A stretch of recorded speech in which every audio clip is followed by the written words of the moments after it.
வீட்டில் நெய் செய்கிறது ரொம்ப ஈஸியான ப்ராசஸ் தான்.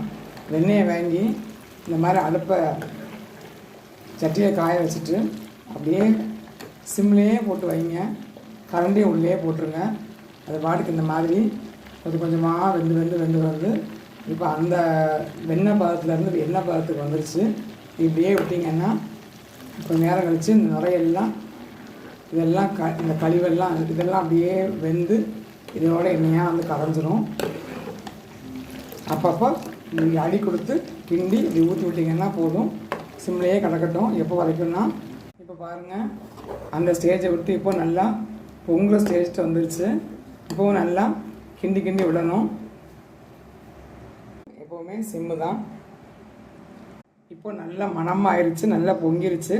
ஸ்டவ் ஆஃப் பண்ணிட வேண்டியதான். தேங்க்ஸ் ஃபார் வாட்சிங்.